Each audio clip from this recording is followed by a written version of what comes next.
Welcome to 247 Real Talk. I'm your host, Julian Perry, and for another week, it's a pleasure to be here with you.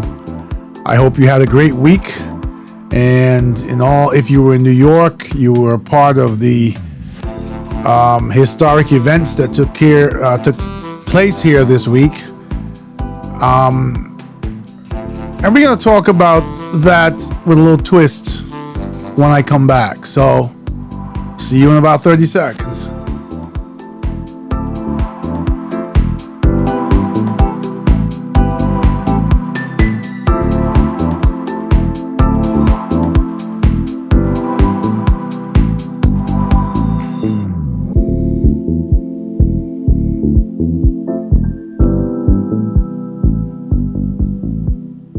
So welcome back to 247 Real Talk Podcasts.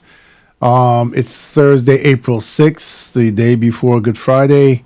It's about 9 minutes after 10 p.m. This week again, I broke my usual habit, and I'm recording on a Thursday night as opposed to Wednesday. It was a hectic week for me, work-wise, and I was a bit tired this week, but I'm hoping that you had a great week.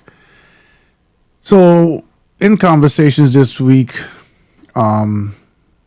it was suggested to me that I have real talk with my listeners about the events that took place in New York this week. And I thought about what could I discuss? What could I say to my listeners, supporters, everyone out there that views my podcast or listens to the audio podcast? What could I tell them about this past week? And number one is not already covered in the media.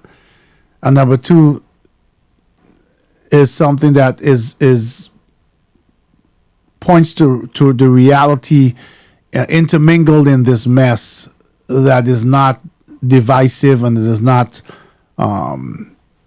create controversy. Because, I have to tell you that before one of my staunch supporters suggested that I speak about this, I was very hesitant. I was very hesitant because I think that there is something to be learned here. In everything, there's something that we can learn about ourselves and about those around us. But I was hesitant because this is such a polarizing situation that, everyone that's involved in the actual process, and in case I'm not clear, I'm talking about in New York this week, as you know, ex-President Trump was indicted, and the whole parade of things around it had an after effect of people getting threatened, the judge and his family, the prosecutor. But I don't want to have a political conversation because, as all my listeners know, I never do. Why? Because I don't really identify and I don't believe in political parties, as you know. I believe that none of us can be that straight down the line that we have an ideology that totally identifies as Republican or Libertarian or Democrat or Independent. I think that if we have free minds and we think as free people, we need to see things for what they really are. And so I'm looking at the topic I chose tonight on my screen on the side here.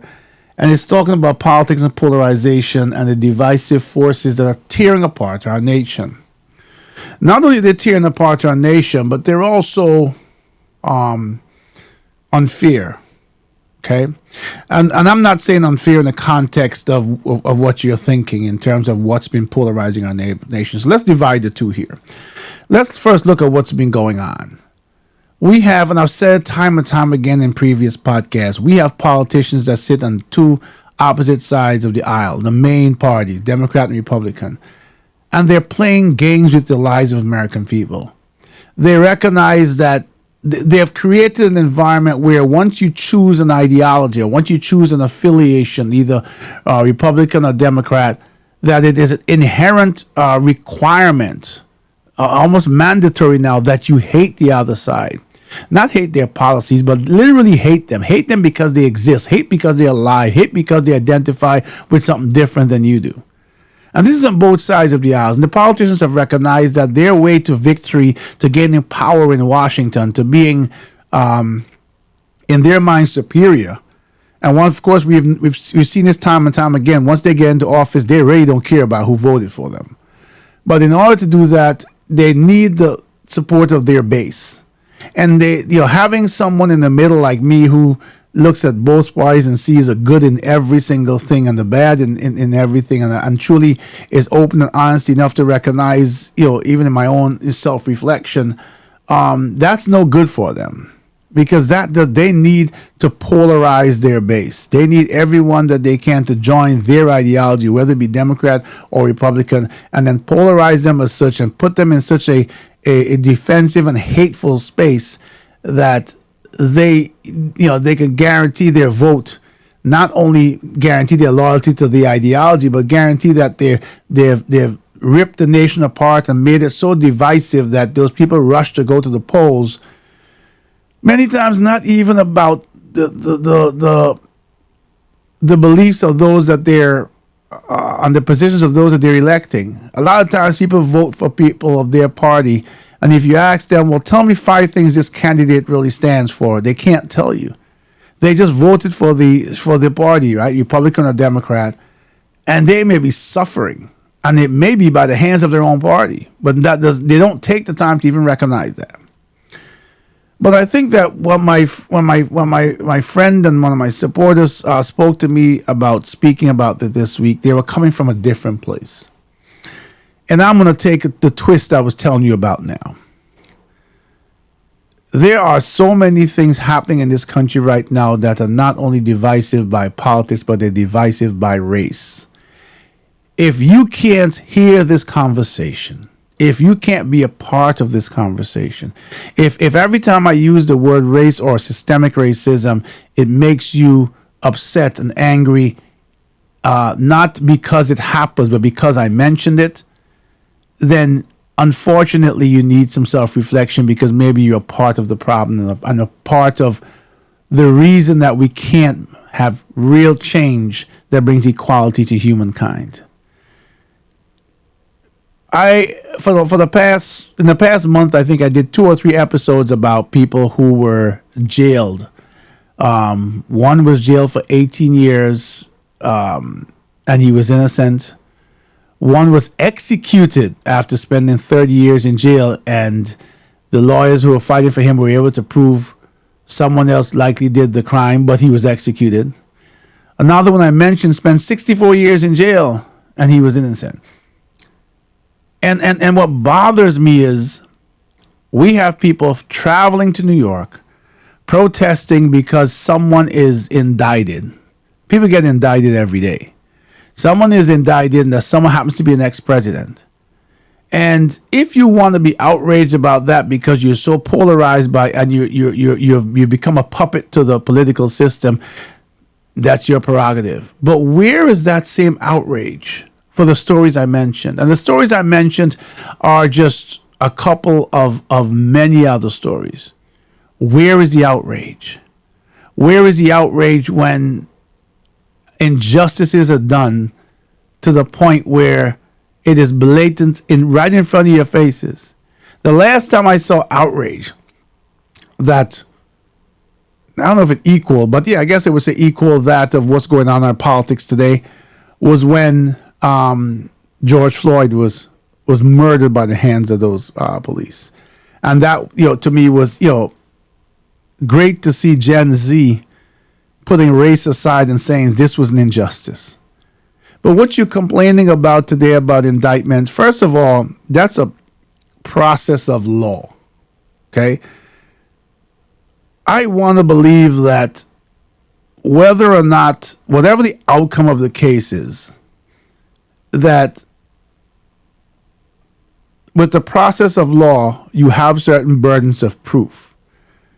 And I want to believe that in our system, irrespective of whether you're Democrat, Republican, Libertarian, Independent, that you have the same, to some extent, belief that the purpose of a grand jury, and in this case it was 23 individuals who listened to all the evidence and made a decision.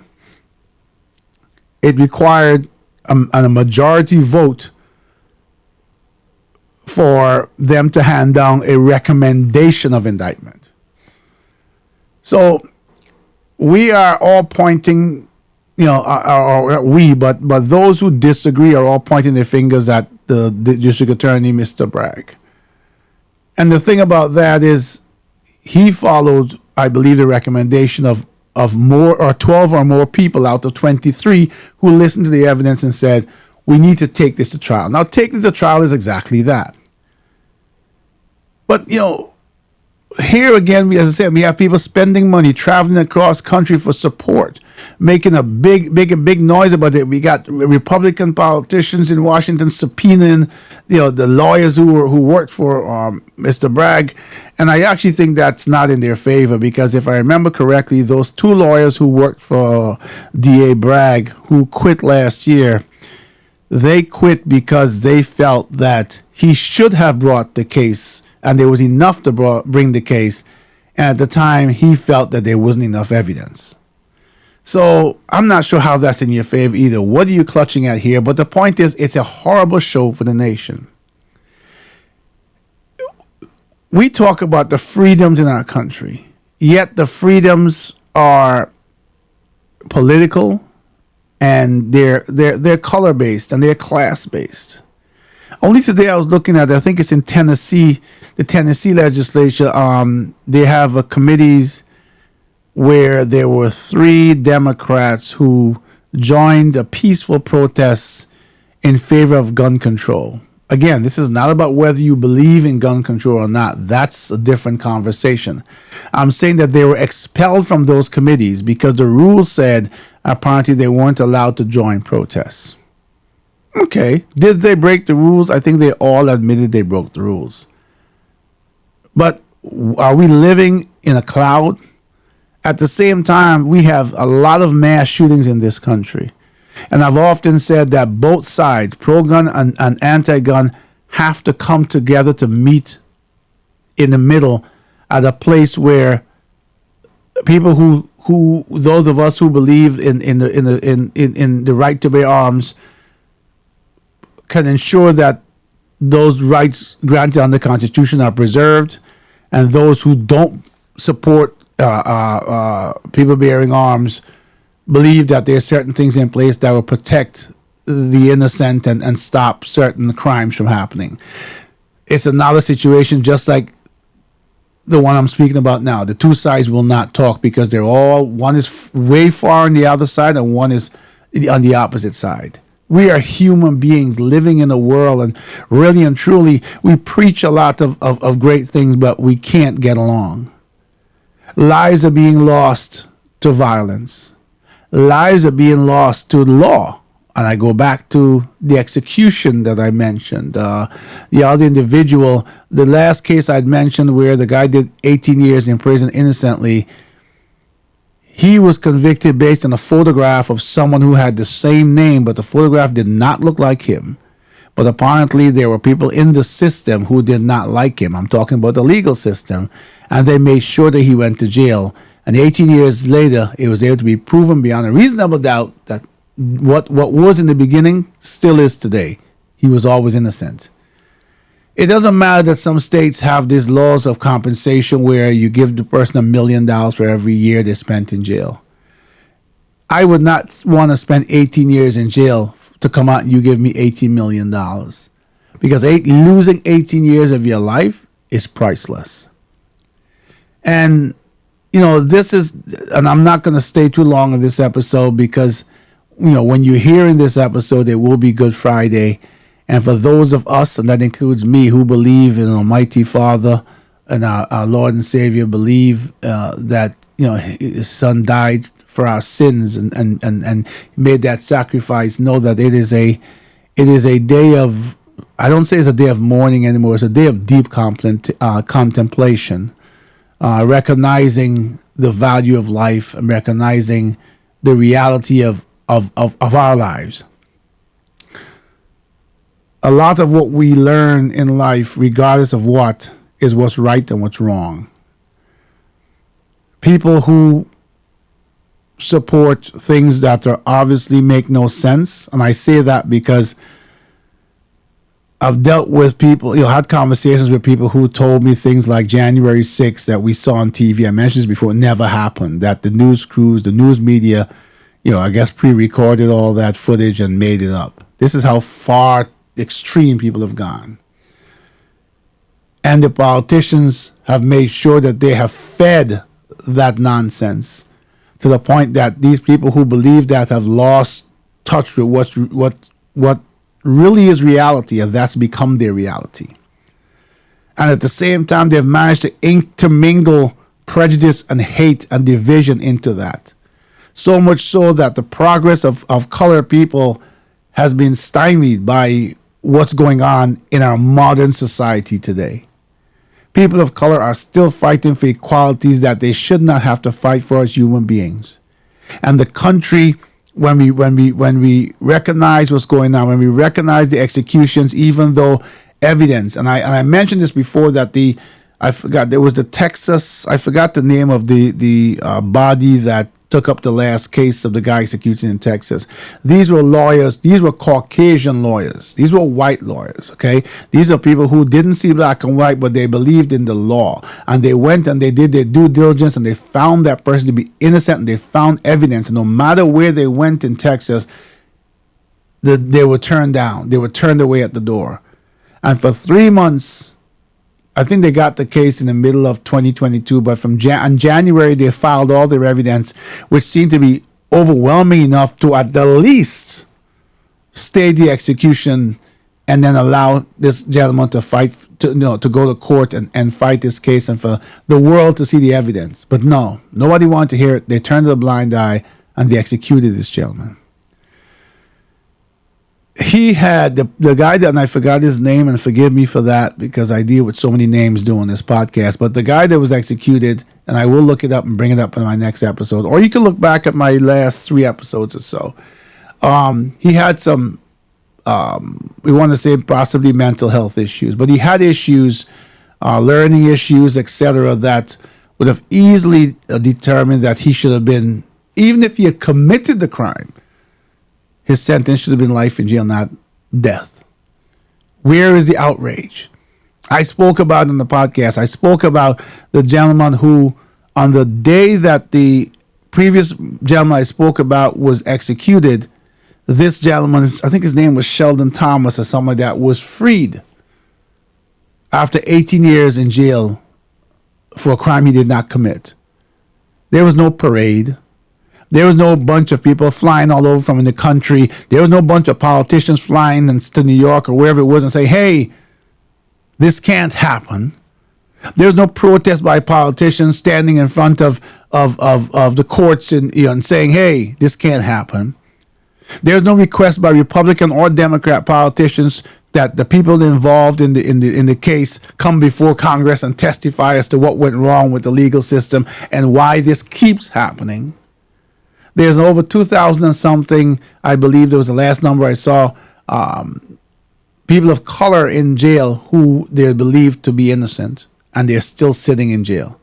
Can you imagine what that feels like? I'm speaking with you on this podcast. You either hear my voice through the audio or you see me on YouTube, and you have the privilege of doing that. I have the privilege of speaking to you, and you have the privilege of listening to me because we are free.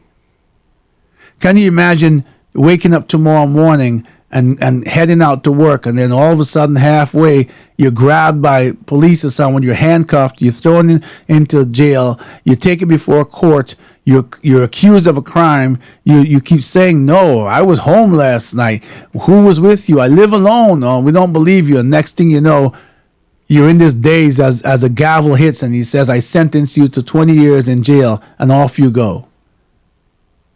What happened to your life? You just got snatched away from your family, your friends, your life for something you didn't do. And could you imagine being in jail and trying to reach out to everyone, because obviously you'll be in panic, you'll be in depression, you'll be in distress, and no one wants to believe that you did not commit the crime. Can you believe 18 years later, someone takes up your case and they're able to prove not only did you not commit the crime, but the evidence that exonerates you now was there blatantly in the beginning, but because lack of professionalism and because of racism, let's keep it real, you were convicted. I think this the third case I spoke about in the past. That gentleman that did, I think, the 64 years or whatever, he had witnesses who, more than one witness who could have testified, and these were believable witnesses that he was somewhere else because he was apparently at some gathering, and none of his witnesses were allowed to testify. So it's not even you let his witnesses testify and then I don't believe you. No. So there's no outrage when these things keep happening and are currently existing right now. There's no outrage that human beings were snatched from their families and taken away from their children and their parents and their siblings and their own personal lives destroyed because of the color of their skin. But yet we are allowing politicians to make us choose. And you know why they make you choose? Because they infuse hatred in their supporters so that the two sides can never agree. I've seen friendships for years, for the first time in the last couple of years, destroyed. Friendships that they thought were otherwise lifetime friendships. And what were they destroyed over? The differences of opinion in politics between Republican and Democrat. We don't recognize how much these politicians are not only destroying our lives, but purposely tearing us apart. And they're polarizing. They're using words like weaponizing the justice system. Why is it weaponizing the justice system? Why is it weaponizing the justice system when a grand jury says the majority of us believe that someone should be indicted? But when you have someone of color people of color who keep getting convicted and proven later to be innocent, and the people who are sending them to jail is probably really weaponizing the justice system, but there's no outcry. We are selective. Why is it that we are polarized by an ex-president? Why is it we are polarized by a Speaker of the House, a Speaker of the Senate, a Congressperson? Why is it when we are not polarized by what is happening with the innocent people around us?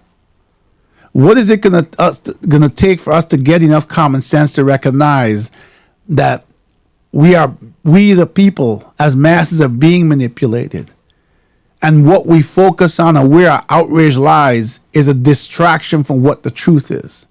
And those things that we are outraged about and cause us to tear our nation and each other apart are for the benefit of the politicians.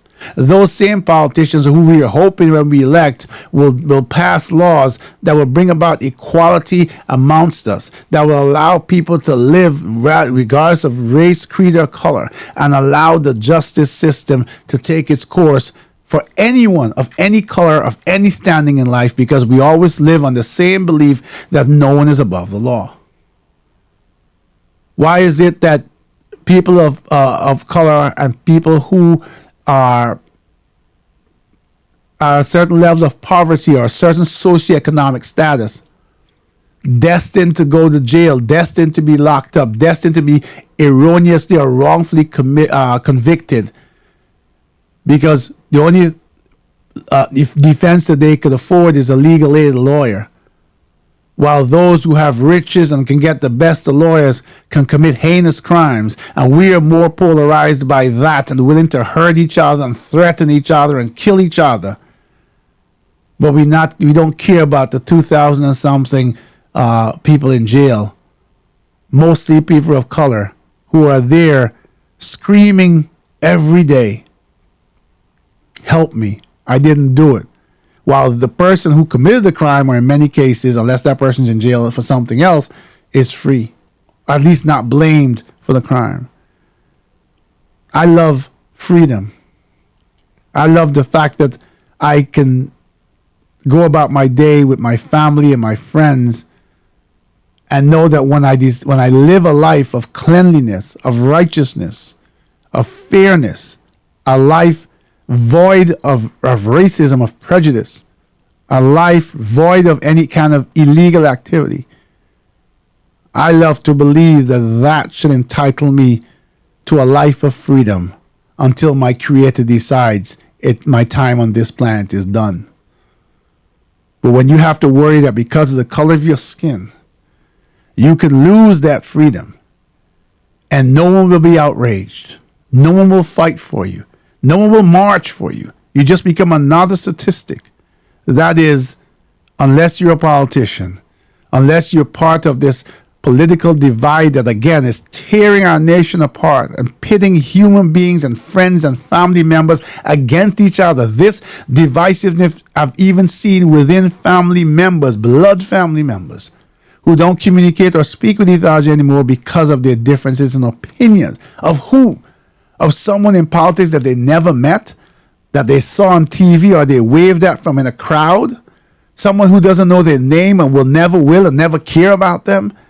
This is who we're willing to go out and march and lose our lives for, and fight against someone and hate them and stop talking to them and threaten them. This is what we're doing as human beings.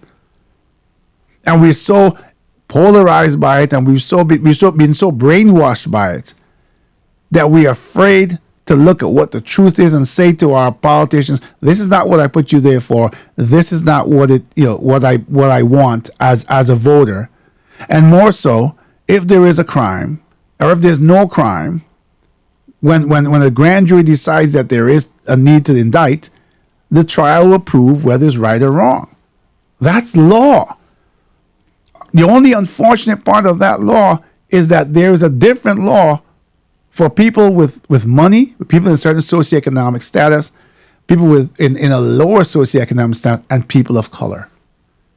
And we keep ignoring the travesties that are being meted out daily in our lives. And we get outraged over people who want to use us as puppets. It's time to wake up. It's time to recognize the power of us as people when we unite. It's time to recognize that no matter the color of your skin, we have one creator. It's time to recognize that we came into this world the same, one way, all the same, and we're going to leave this world. And at the end of the time, when we stop breathing, at that moment we stop breathing, we're all the same. The color didn't matter.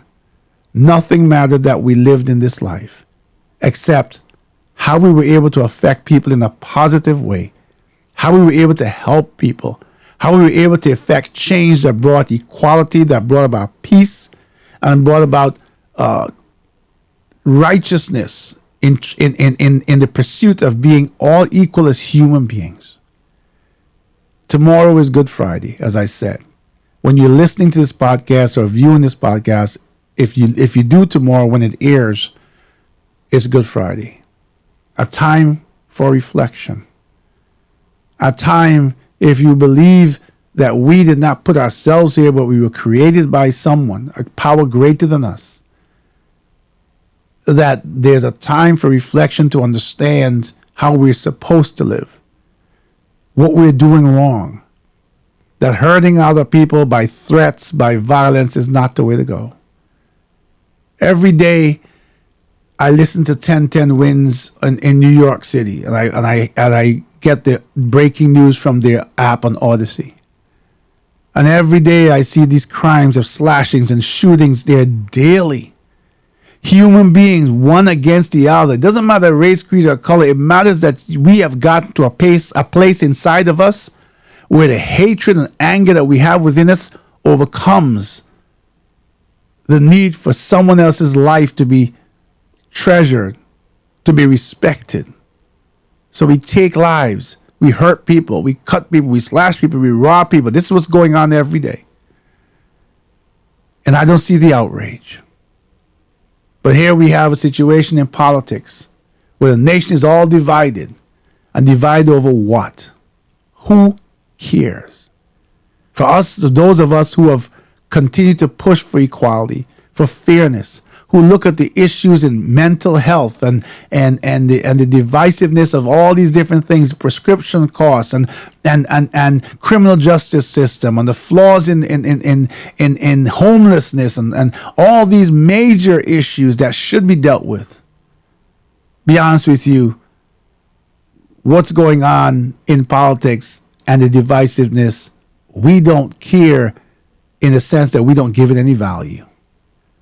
Whatever this outcome is, at the end of the day, the people who stand up on the podiums and hold the rallies and have you stand in the rain and wear hats and wave handkerchiefs and learn to hate other human beings because of what they believe in, they don't care about you. They care about themselves. They care about maintaining office, maintaining power. And then what do? Think about it for a second. All of us get to a point where after the people we've elected have been in power for a while, we recognize that those same people are part of the reason many times that we are still suffering and still struggling and still not living out the true American dream as we should be and as we can. We can do it as people by making sure that the people again in Washington, in government, understand they're there by the people, for the people. But as you fight this cause of getting to a point where every life matters, where the innocent are not jailed because of their inability to get the right lawyer and because of the color of their skin, where we do not break up our families and friends and relationships fighting and bringing hatred into our lives over some human being who was president or mayor or governor or whatever, congressman, speaker, I don't care.